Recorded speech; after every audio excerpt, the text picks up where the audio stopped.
أعوذ بالله من الشيطان الرجيم بسم الله الرحمن الرحيم يا أيها الذين آمنوا لا تكونوا كالذين كفروا وقالوا لإخوانهم إذا ضربوا في الأرض أو كانوا غزا لو كانوا عندنا ما ماتوا وما قتلوا ليجعل الله ذلك حسرة في قلوبهم والله يحيي ويميت والله بما تعملون بصير ولئن قتلتم في سبيل الله أو متم لمغفرة من الله ورحمة خير مما يجمعون ولئن متم أو قتلتم لا إلى الله تحشرون ولئن متم أو قتلتم لإلى الله تحشرون فبما رحمة من الله لنت لهم ولو كنت فظا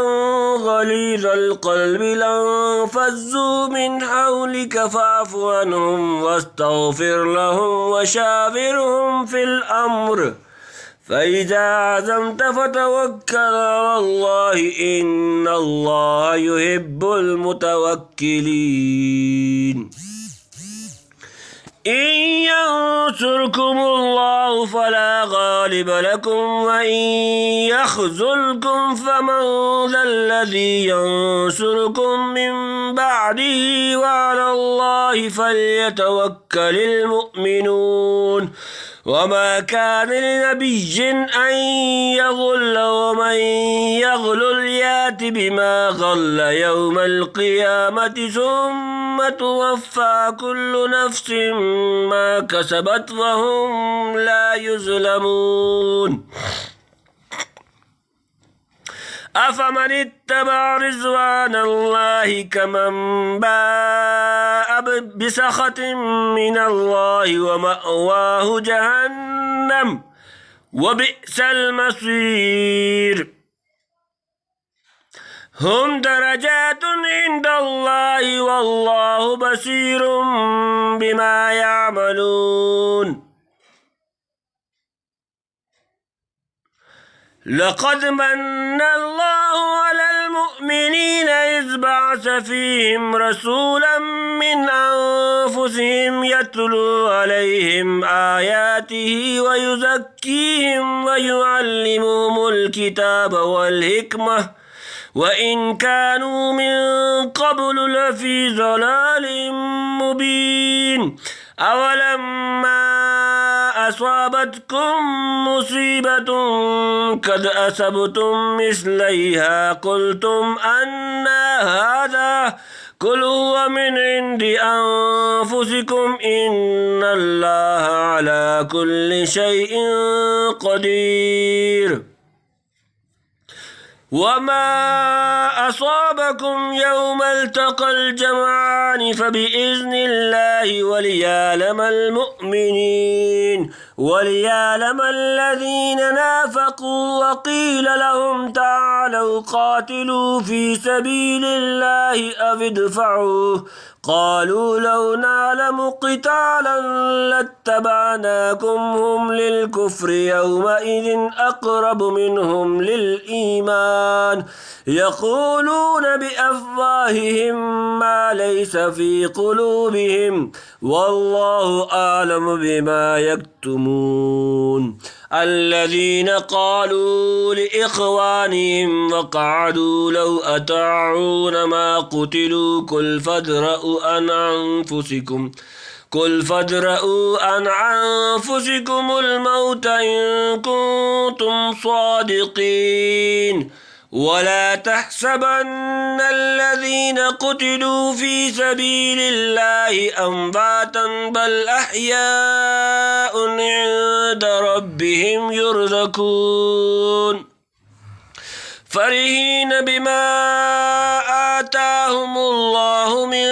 فضله وفضله ويستبشرون بالذين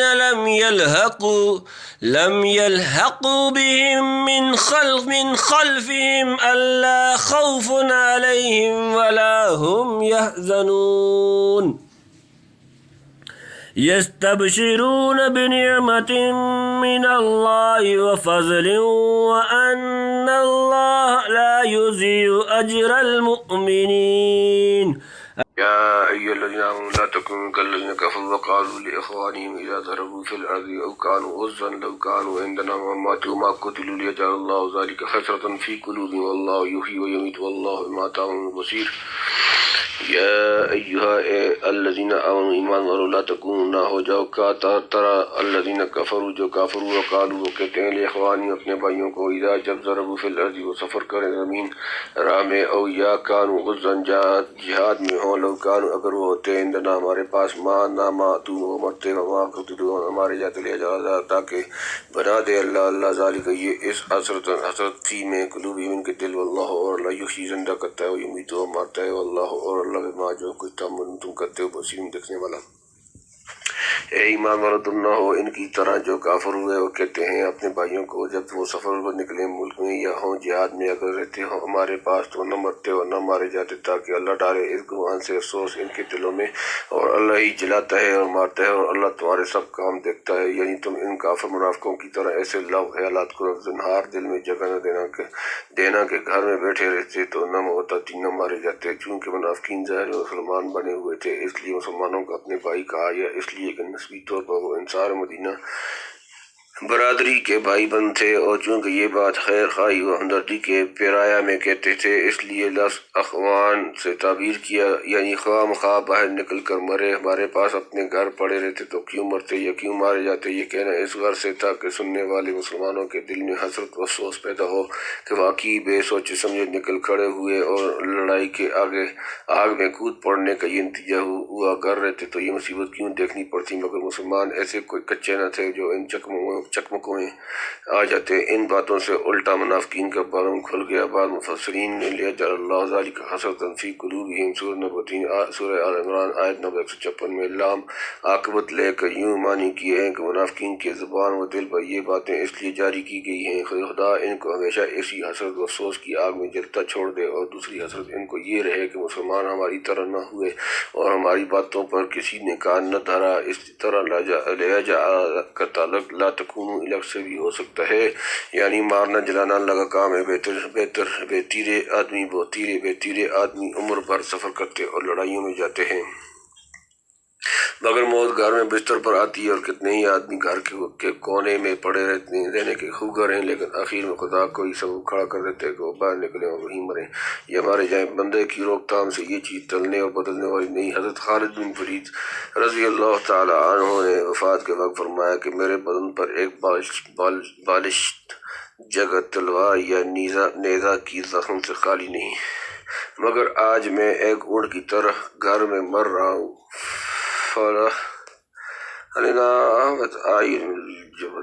خدا کرے یہ دیکھ کر نہ مردوں کی آنکھیں کھلیں کہ منافقین و کفار کس راستہ پر جا رہے ہیں اور مسلمان کہاں تک ان کی تشبہ اور پیروی سے علیحدہ رہتے ہیں۔ ہر ایک کو اس کی حالت کے مناسب بدلہ دے گا۔ وَلَئِن قُتِلْتُمْ فِي سَبِيلِ اللَّهِ أَوْ مُتُّمْ لَمَغْفِرَةٌ مِّنَ اللَّهِ وَرَحْمَةٌ خَيْرٌ مِّمَّا يَجْمَعُونَ۔ وَلَئِن اور البتہ اگر قتلتم تم مارے جاؤ فی میں سبیل اللہ اللہ کے راہ، او متم یا تم مر جاؤ، لمغفرۃ یقین بخش من سے اللہ رحمت خیر بہتر مما اس سے جو یجمعون جمع کرتے ہیں۔ اور اگر تم مارے گئے اللہ کی راہ میں یا مر گئے تو بخشش اللہ کی اور مہربانی اس کی بہتر ہے اس چیز سے جو وہ جمع کرتے ہیں، یعنی اس کی راہ میں۔ وَلَئِن مُتُّمْ أَوْ قُتِلْتُمْ لَا إِلَى اللَّهِ تُحْشَرُونَ۔ وَلَئِن اور اگر متم تم مر گئے، او یا قتلتم تم مار دیے گئے، لا إِلَى اللَّهِ یقین اللہ کی طرف تحشرون تم اکٹھے کیے جاؤ گے۔ اور اگر تم مر گئے یا مارے گئے تو البتہ اللہ ہی کے آگے اکٹھے ہو گئے تم سب، یعنی فرض کرو تم سفر یا جہاد میں نہ نکلے اور فی الحال موت سے بچ گئے، مگر ضروری ہے کہ کبھی نہ کبھی مرو گے یا مارے جاؤ گے، پھر بہرحال خدا کے سامنے سب کو جمع ہونا ہے۔ اس وقت پتہ چل جائے گا کہ جو خوش قسمت اللہ کی راہ میں نیک کام کرتے کرتے مرے یا مارے گئے تھے، ان کو خدا تعالیٰ کی بخشش مہربانی سے کیسے سوا فرصہ ملا جس کے سامنے تمہاری دنیا کی کمائی اور جمع کی ہوئی دولت و سر و سب ایچ ہے الحاصل اگر منافقین ہی کا قول تسلیم کر لیا جائے کہ گھر سے نہ نکلتے نہ مارے جاتے تب بھی سراسر خسارہ تھا، کیونکہ اسی صورت میں اس موت سے محروم رہ جاتے جس پر ایسی لاکھوں زندگیاں قربان کی جا سکتی ہیں، بلکہ جو حقیقت میں موت نہیں، حیات ابدی ہے، فنا فی اللہ کی تہ میں بقا کا راز مزدور ہے۔ جو جینا ہے تو مرنے کے لیے تیار ہو جاؤ۔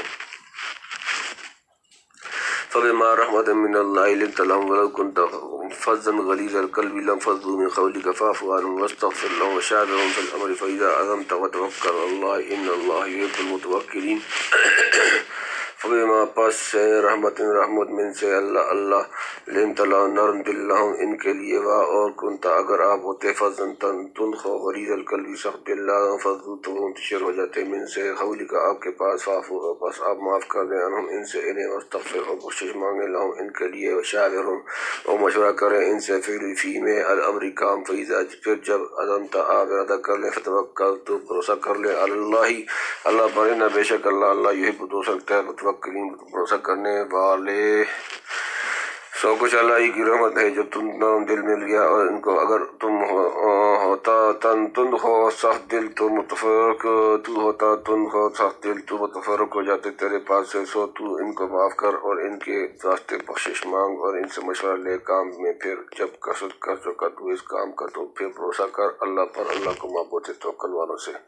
اللہ یحب المتوکلین۔ مسلمانوں کو ان کی کوتاہیوں پر متنبہ فرمانے اور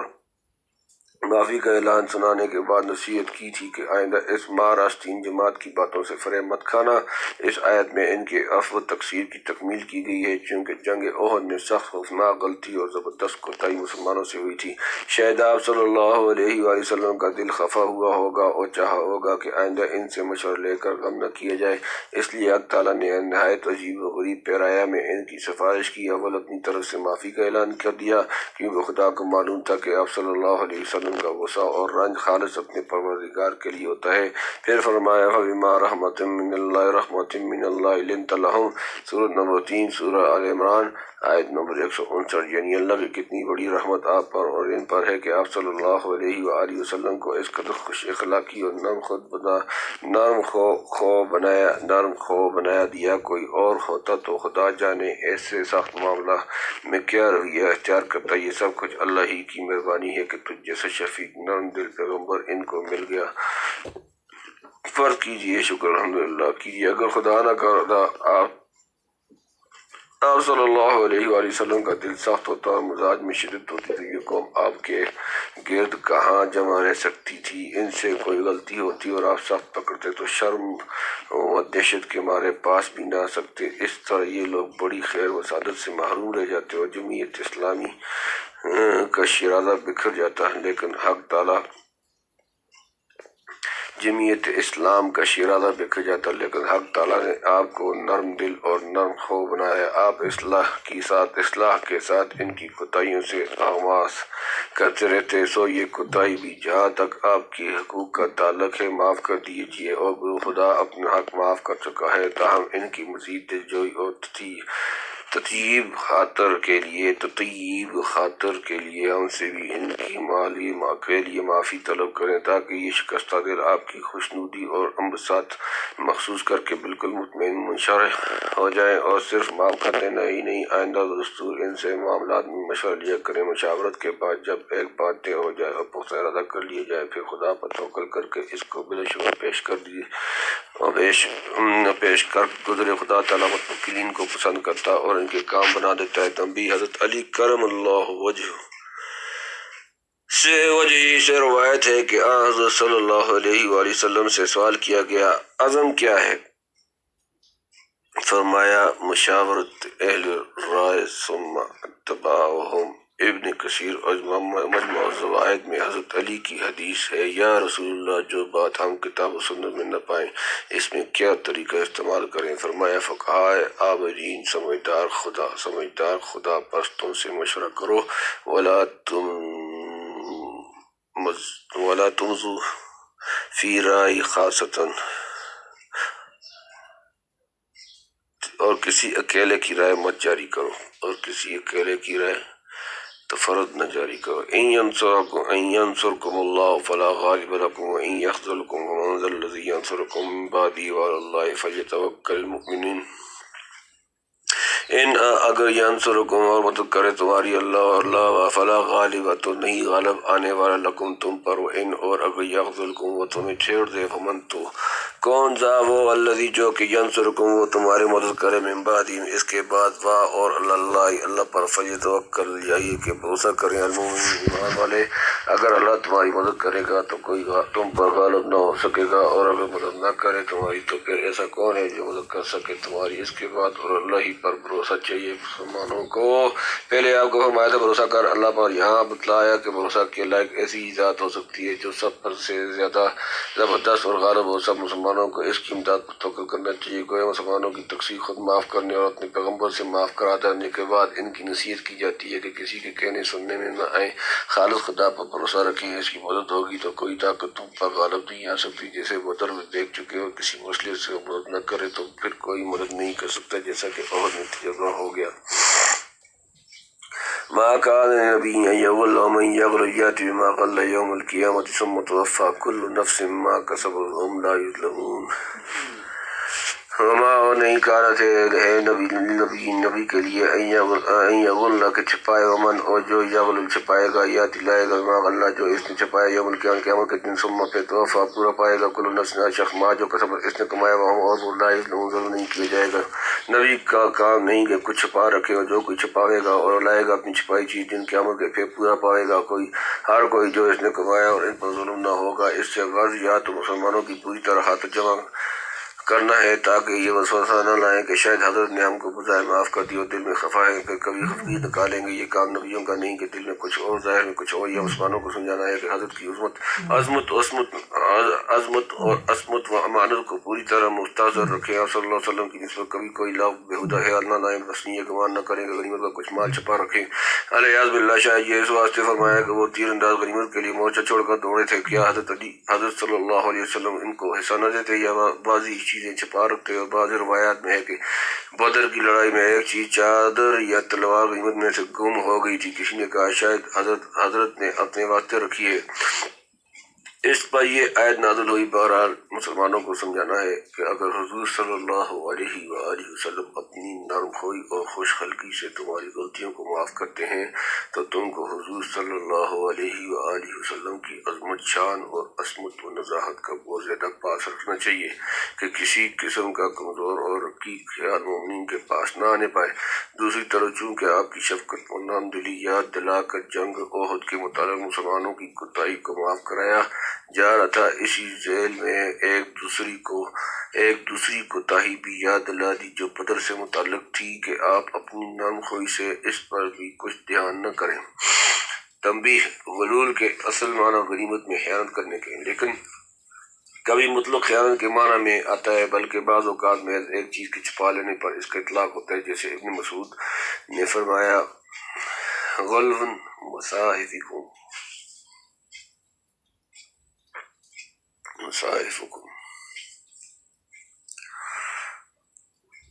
افمن اتبع رضوان اللہ کمن باء بسخط من اللہ ومأواہ جہنم وبئس المصیر.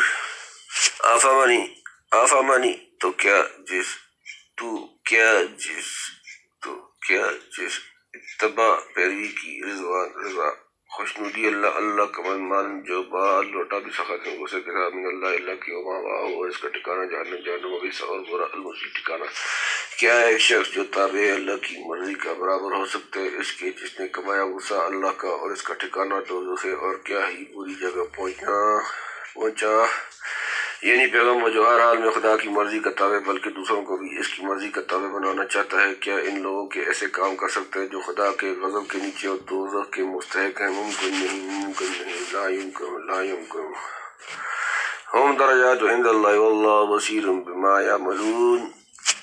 وہ ان درجات درجے ان دا پاس اللہ واللہ اور اللہ بصیر دیکھنے والا ما جو یعملون وہ کرتے ہیں لوگوں کے مطلب درجے ہیں اللہ کے ہاں، اور اللہ دیکھتا ہے جو کچھ کرتے ہیں. یعنی نبی اور سب خلقت برابر نہیں، تمام غیر کے پست اور ضروری کام نبیوں سے نہیں ہو سکتے. بے شک حق تعالیٰ سب کو جانتا ہے کہ کون کس درجے کا ہے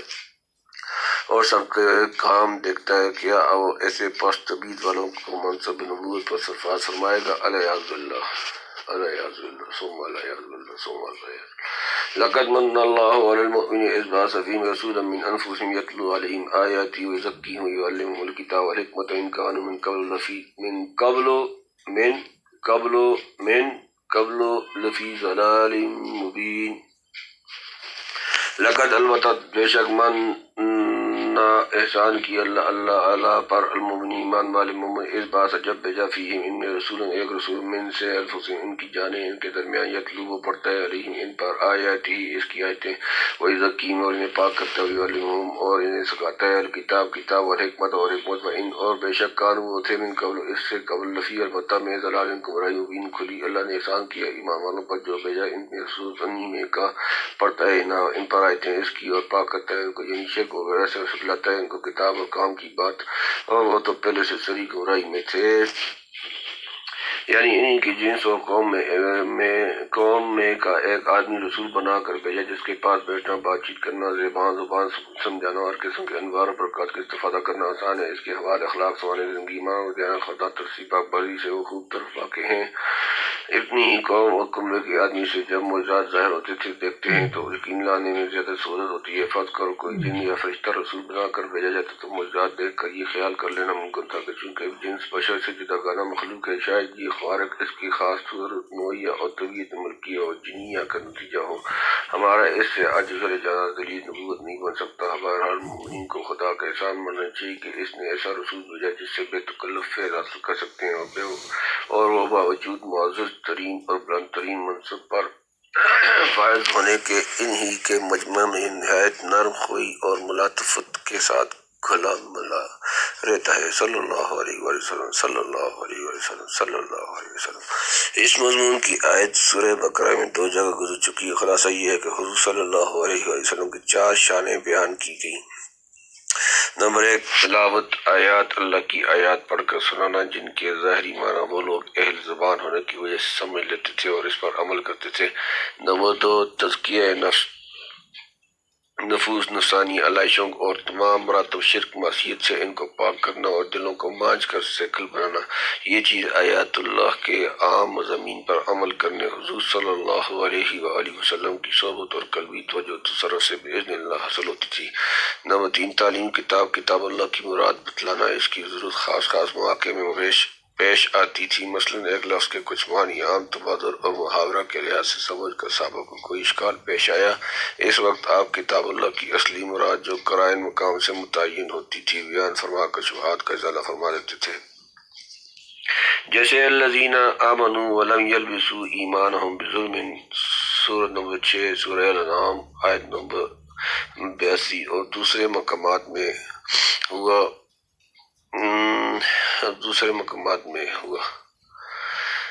تعلیم حکمت کی. نمبر 4، تعلیم حکمت کی گہری باتیں سکھانا اور قرآن کریم کے غامض اسرار و لطائف اور شریعت کے دقیق و عمیق علل پر مطلع کرنا، خواہ تصریحاً یا اشارتاً. آپ صلی اللہ علیہ وآلہ وسلم نے خدا کی توفیق و اعانت سے علم و عمل کے ان اعلیٰ مراتب پر اس درماندہ قوم کو فائز کیا جو صدیوں سے انتہائی جہل و حیرت اور صریح گمراہی میں غرق تھی. آپ کی جان روزہ تعلیم صحبت سے وہ ساری دنیا کے لیے ہادی و معلم بن گئی.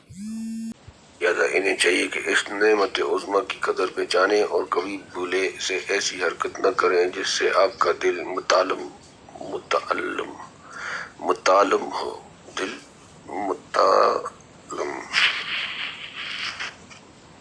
اولما اصابتکم مصیبۃ قد اصبتم مثلیہا قلتم ان ھذا قل ھو من عند انفسکم ان اللہ علی کل شیء قدیر۔ اولما کیا جب اصابتکم تمہیں پہنچی مصیبت کوئی مصیبت قد اصبتم البتہ تم نے پہنچائی مثلیہا اس سے دو چند قلتم تم کہتے ہو ان ھذا کہاں سے یہ، قل آپ کہتے ہیں ہوا وہ من سے عند پاس انفسکم تمہاری جانیں اپنے پاس ان بے شک اللہ اللہ اللہ پر کل لیا شیء شیء قدیر قادر کیا جس وقت پہنچی تم کو ایک تکلیف کے تم پہنچا چکے ہو اس سے دو چند تو کہتے ہیں ہو یہ کہاں سے آئی تو کہہ دے یہ تکلیف تم کو پہنچی تمہارے ہی طرف سے بے شک اللہ ہر چیز پر قادر ہے۔ پہلے سے عہد کا قصہ چلا آتا تھا، درمیان میں جو کوتاہی ہوئی تھی اس کے عفو کا ذکر ہوا اور اسی کی مناسبت سے نبی کریم صلی اللہ علیہ وآلہ وسلم کے اخلاق و حقوق یاد دلائے گئے۔ اب پھر عہد کے قصے کی طرف عود کیا جاتا ہے، یعنی جنگ عہد میں جو تکلیف اور نقصان اٹھانا پڑا کیا اس پر تم تعجب سے کہتے ہو کہ مصیبت کہاں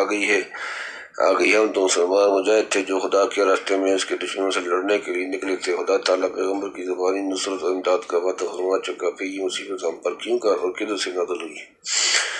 ایسا کہتے وقت سوچنا چاہیے کہ جس قدر تکلیف تم کو پہنچی اس سے دو چند تکلیف ان کو تم سے پہنچ چکی ہے۔ عہد میں تمہارے تقریباً 70 آدمی شہید ہوئے، بدر میں ان کے 70 مارے جا چکے ہیں اور 70 تمہارے ہاتھ قید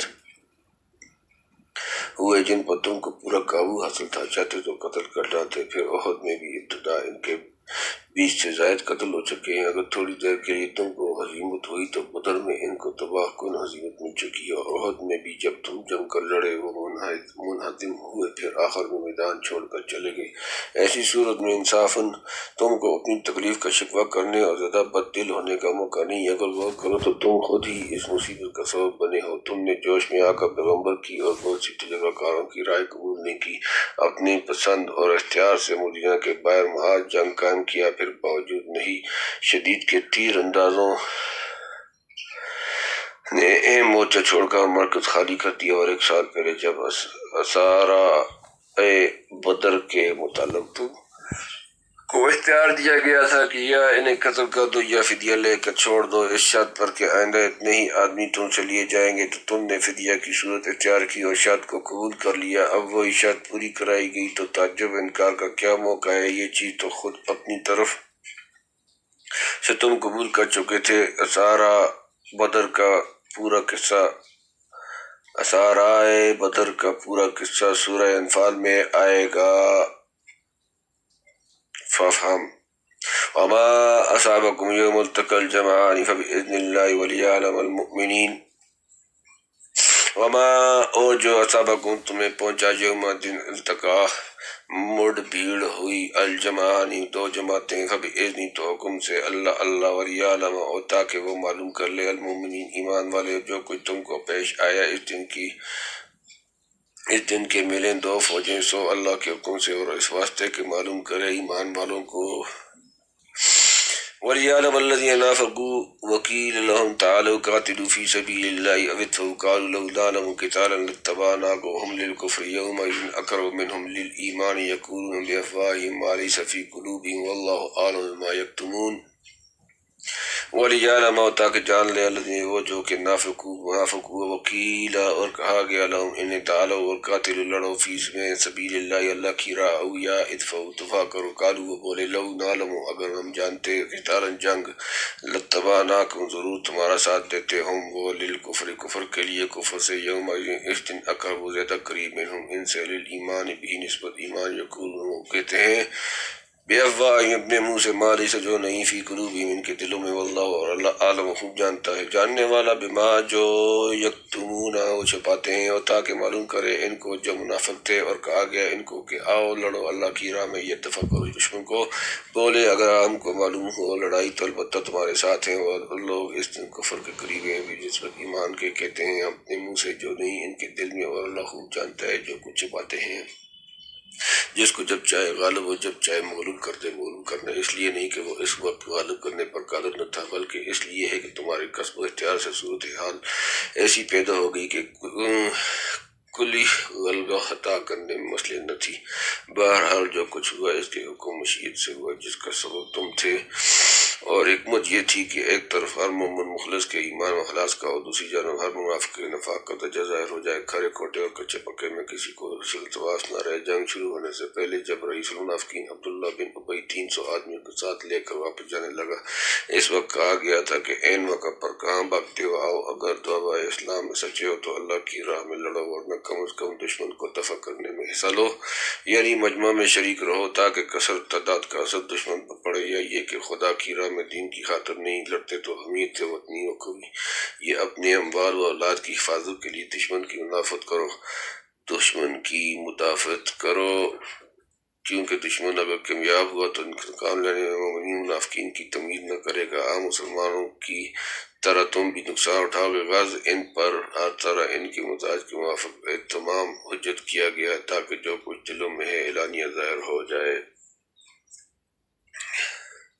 یعنی لڑائی ہوتی نظر نہیں آتی، خام خواہ کا ڈھونگ ہے۔ اگر تمہیں معلوم ہوتا کہ واقعی لڑائی ہونے والی ہے تو ضرور تمہارے ساتھ چلتے، جب لڑائی دیکھیں گے شامل ہو جائیں گے، یا یہ مطلب تھا کہ کوئی ڈھنگ کا مقابلہ ہوتا تو ساتھ رہتے؟ بھلا یہ کوئی مقابلہ ہے کہ ایک طرف 3000 کا لشکر اور دوسری طرف صرف 1000 بے سر و سامان آدمی؟ یہ لڑائی کیا ہے؟ محض اپنے کو ہلاکت میں ڈالنا ہے۔ یا لو نعلم قتالا سے یہ ظاہر کرتے تھے کہ صاحب ہم فنون جنگ اور لڑائی کے قاعدوں سے واقف ہوتے تو آپ کے ساتھ رہتے، گویا دل میں تانا دیا کہ ہمارے مشورے پر چلے نہیں، اوروں کی رائے پر عمل کیا تو ہم کو لڑائی کے قاعدوں سے ناواقف سمجھے، اور آپ واقف بنے پھر ہمیں ساتھ کیوں لیتے ہو؟ بہرحال جھوٹے ہیلے والے کر کے چلے گئے۔ منافقین دل سے کافر، زبان سے ایمان کا اظہار کرتے تھے، اور اسی زبان سے اسلام کی بنا پر مسلمانوں سے میں ملے جلے رہتے تھے۔ اس روز عین موقع پر پیغمبر صلی اللہ علیہ وآلہ وسلم اور مسلمانوں کو چھوڑ کر چلے جانے اور جھوٹے ہیلے تراشنے سے اچھی طرح نفاق کی کلی کھل گئی۔ اب ظاہر میں بھی یہی نسبت ایمان کے کفر سے زیادہ قریب ہو گئے، اپنے فعل سے مسلمانوں کو نقصان اور کافروں کو تقویت پہنچائی، یعنی زبان سے قالوا لو نعلم قتالا لاتبعناکم، سورۃ نمبر 3 آل عمران آیت نمبر 167 کہتے ہیں، اور جو دل میں ہے صاف نہیں کہتے، دل میں یہ تھا کہ اچھا ہے مسلمان مغلوب و ذلیل ہوں اور ہم خوشی سے بغریں بجائیں۔ الذين قالوا لإخوانهم وقعدوا لو أطاعونا ما قتلوا قل فادرؤوا عن أنفسكم الموت إن كنتم صادقين۔ الذين وہ لوگ جو قالوا انہوں نے کہا لإخوانهم اپنے بھائیوں کے بارے میں، وقعدوا اور وہ بیٹھے رہے، لو اگر أطاعونا ہماری مانتے، ما قتلوا وہ نہ مارے جاتے، قل کہہ دیجئے فادرؤوا تم ہٹا دو، عن سے انفسکم اپنی جانیں، الموت موت، ان اگر کنتم تم ہو صادقین سچے۔ وہ لوگ جو ہیں جو کہتے ہیں اپنے بھائیوں کو اور آپ بیٹھے رہے ہیں، اور اگر وہ ہماری بات مانتے تو مارے نہ جاتے، تو کہہ دے اب ہٹا دے جو اپنے اوپر سے موت کو اگر تم سچے ہو،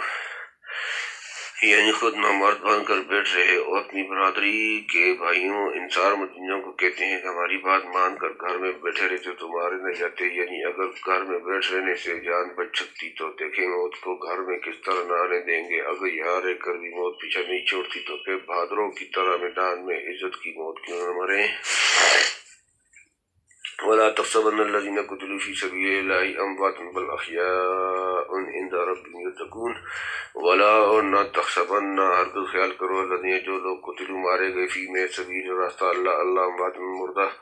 جمع بلکہ احیاء زندہ جمع عند پاس ربهم اپنا رب یرزقون وہ رزق دیے جاتے ہیں۔ اور تو نہ سمجھ ان لوگوں کو جو مارے گئے اللہ کی راہ میں مردہ، بلکہ وہ زندہ ہیں اپنے رب کے پاس کھاتے پیتے ہیں۔ فرحین بما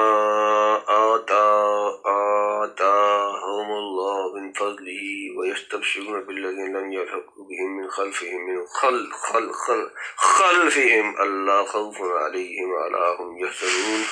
فرحین خوش بما سے جو آتاهم انہیں دیا اللہ من فضل ہی اپنے فضل سے، یستبشرون خوش وقت ہیں، بالذین ان کی طرف سے جو لم یلحقوا نہیں ملے، بہم ان سے، من سے، خلفہم ان کے پیچھے، اللہ یہ کہ نہیں خوف کوئی خوف، علیہم ان پر، ولا اور نہ ہم وہ یحزنون غمگین ہوں گے،